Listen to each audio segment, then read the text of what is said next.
Hello, and welcome to the Global Love and Gratitude Water Meditation and Consciousness Experiment Series with the Water Peace Project.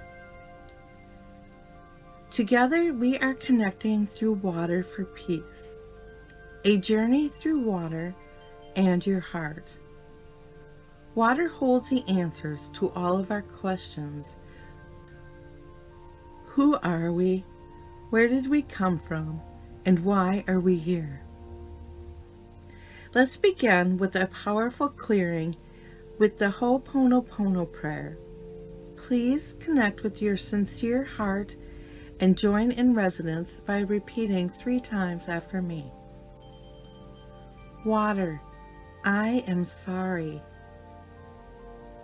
Water, please forgive me. Water, I thank you. Water, I love you. Water, I am sorry. Water, please forgive me. Water, I thank you. Water, I love you. Water, I am sorry. Water, please forgive me. Water, I thank you. Water, I love you. We only have one Mother Water. Please connect with your sincere heart and direct your sincere love and gratitude to all water. For today's session, we will be reflecting on the words from Dr. Emoto's book, The Hidden Messages in Water. Chapter 5. A Smile That Fills the World. Wanting as many people as possible to know about the wonderful mysteries of the universe as revealed through water crystals, I published the collection of my water crystal photographs in Japan, but I actually got a larger response from Europe. It seems that a ripple effect in people's souls resulted, which spread at a speed far faster than I could have imagined. What could it be that caught the interest of so many people in so many different countries? I think that when a person looks at the photographs of water crystals, a physical change takes place in the water within that person's body. Water has a message for the world. The world is linked together by love and gratitude. Love and gratitude are fundamental principles of nature. At the end of its long journey through the cosmos, water arrived on Earth with love and gratitude in its bosom. This love and gratitude created the first inkling of life, and then provided the tender nurturing required for its growth. Looking at the water crystal photographs awakens a primeval memory contained deep within the water in each of our cells. The message of water is love and gratitude.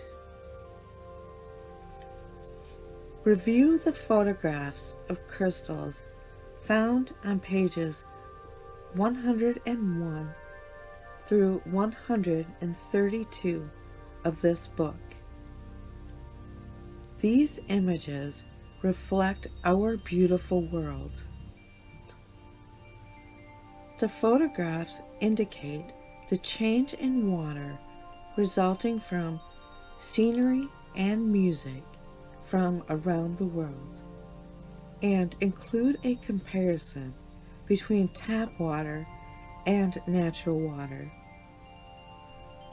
As mentioned in the first chapter, the world first learned about my work through my first collection of photographs of water crystals.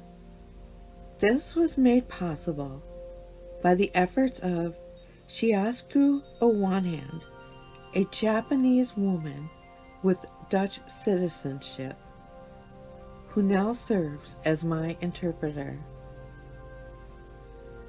Through the introduction of a common acquaintance, Shiasuku visited my office less than a month after this collection of photographs was first published in Japan, and I showed her a copy of the book. The moment she looked at the photographs, I could tell that she was impressed. Right then and there, she purchased 77 copies, which she sent to friends and acquaintances in the Netherlands, Switzerland, Germany, the United States, Australia, and other countries.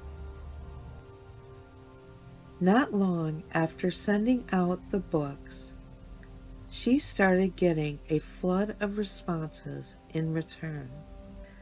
It was as if the crystals were exactly what so many people were looking for, what these difficult times that we live in require.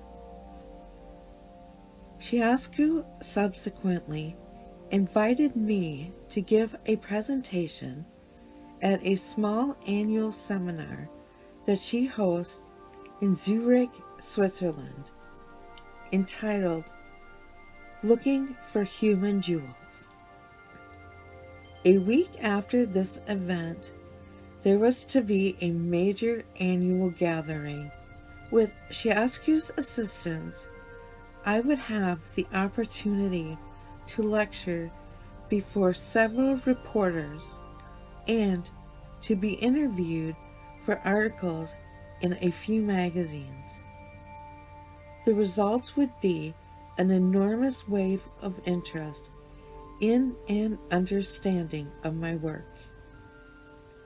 One of the people behind this major event was Manuela Kahim, another person who saw this collection of photographs and became enchanted. She sent the following message: I have 2 children, and I know there's a completely different effect when you speak to children with love and when you just order them. It's the difference between let's do it and do it. I also clearly understand that this is felt in each one of our cells. In our daily lives, water crystals teach us very important things. Every day, we are surrounded by magnetic fields.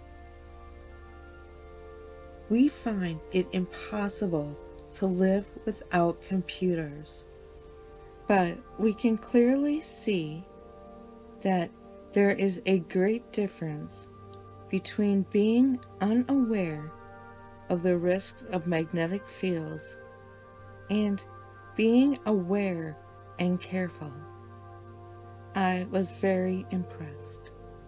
After seeing the photographs, Manuela invited me to give a seminar that she would organize.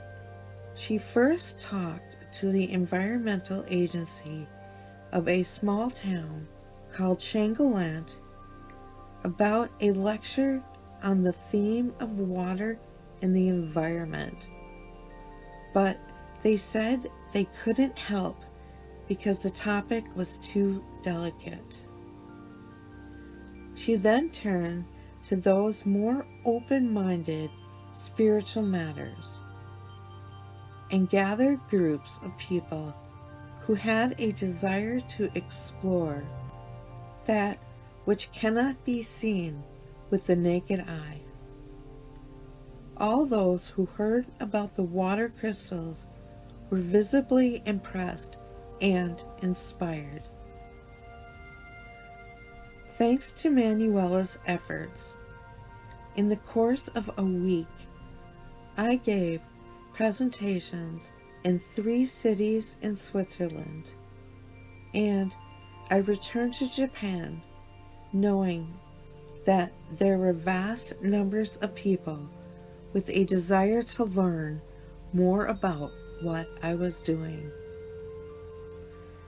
Manuela's first invitation was followed by many others, and whenever I have spoken on the topic of water crystals, the response has been marvelous.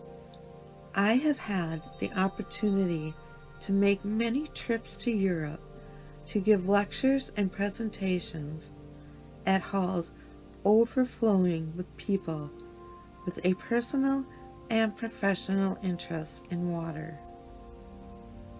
The ensuing articles in magazines led to further interest abroad, and as more and more people showed interest in the collection of photographs, I was flooded with requests to give lectures and presentations. Information about my work spread from Europe to the United States, where I was invited to speak at Harvard and also at a free school in the suburbs of Boston, attended by children who did not fit into American society, stained by guns, drugs, and violence. It was probably the sensitivity of the students that made them more receptive to the information about water crystals. I'm quite sure that the students left with the realization that saying unkind words causes damage to water as well as to other people. I imagine with a smile that they returned home that day and told their parents not to say things like, "Do your homework," or "clean your room." But this is just one more aspect of the resonance phenomenon. As people that have had their tender souls damaged in some way learn about water crystals, the message of water spreads ever more quickly around the world. Perhaps we can also say that this is the result of people searching for answers during these troubled times. I have no doubt that water crystals will become a common focal point for people all over the world who are trying to make sense of chaos.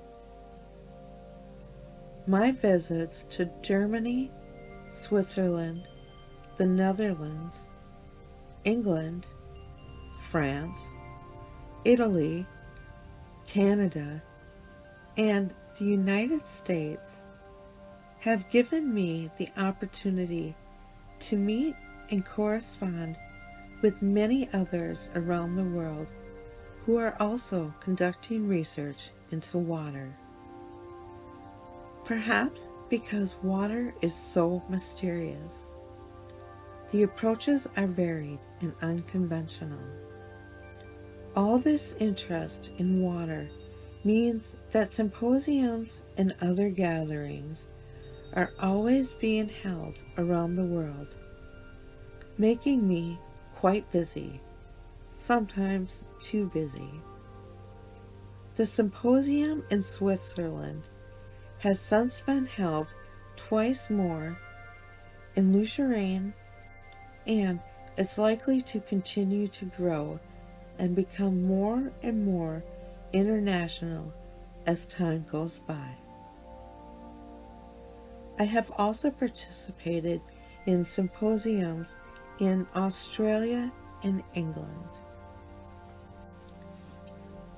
I first wondered how much interest there would be in water in Europe and other countries. But now I know that other countries have as much or more interest than Japan. I remember hearing about a group of Japanese visiting Zurich Lake. The lake was so beautiful that one of the participants asked the Swiss tour guide, "Why isn't there any trash at all around?" The guide, who took it for granted that the lake would be clean, didn't know quite how to reply, and instead asked the Japanese, "Why do you ask such a question?" Wherever I go, I take slides of the water crystal photographs, and then I show audiences the crystals from their own local water. When they hear my message and see the slides, Europeans are visibly surprised and impressed. Such forthright responses indicate that they have a high consciousness concerning water.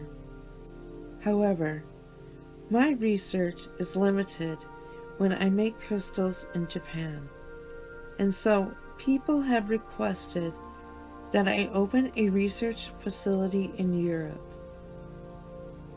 In response, I have begun to talk about a concept that has been floating around in my head for a long time. The concept is grand and unique. I want to create a research facility that is itself in the shape of a hexagonal water crystal. The laboratory for studying water crystals will be located at the center, and 6 other laboratories will be located around the center to study other subjects and fields of science, physics, mathematics, biology and medicine, astronomy and oceanography, philosophy and religion, and chemistry and engineering. Each of the labs will focus on 18 categories of research for a total of 108. I have been thinking about this for a long time, prompted when I started to think about why the environment of the earth is in such a bad state, why people are so confused, and why our civilization is such as it is. Pondering these questions led me to the conclusion that it is a result of the combination of, first, pride and corruption in the scientific community, and second, those in authority consciously allowing and encouraging the formation of such a society. Of course, there are scientists who have their own will and work according to their own consciousness. However, when we consider the condition of society, we realize that there are really very few who have conducted their activities with a mind to perpetuating the human race and cleansing this planet that we occupy. This does not describe, for example, scientists at the beck and call of those in authority in Japan who insist that water must be tainted with chlorine, resulting in an overall decay of society. Of course, scientists aren't the only ones responsible for the problem. The foundations of society have become so weak that it is no longer possible for a handful of scientists to change the deplorable direction in which we are headed. How can we change direction and do something to significantly improve the depressing state of affairs that permeates the scientific community? I think we must start by changing the environment and systems related to the scientific community. In the laboratory that I have in mind, the local community will come together to support scientists who will focus on their own field and also interact with scientists of other interest, giving them a wide perspective from which to structure their courses of research. The community will also help secure the necessary financing and other assistance that individual researchers are currently unable to obtain on their own. I expect that the results will be discoveries and advances that will truly contribute to the future of the earth and humankind. I have an image of the researchers gathering at the central cafeteria for discussions during the morning and midday meals, and in the evening announcing the results of their research. Of course, there are a great many obstacles that must be overcome to make this dream a reality, but I now feel that the first step has been taken. No matter what your intentions, announcing them is an important step. I can say this with confidence based on many years of experience in business. From the time I was a child, I was always telling people what I was thinking and what I wanted to do. I was constantly being told that I talked too much. But the simple act of saying something is a way to gather energy towards you, especially when you say something to other people. Energy flows in your direction and helps you achieve your aims. If you express your intentions, the realization of these intentions will follow. This is where we will end today's reading session from the book The Hidden Messages in Water by Dr. Emoto. If you love this book as much as we do, you can find it on Amazon. Thank you for taking this journey with us. Let's end today's session with the Grand Invocation in Japanese from Dr. Emoto, recorded in July of 2011. The Grand Invocation meaning in English.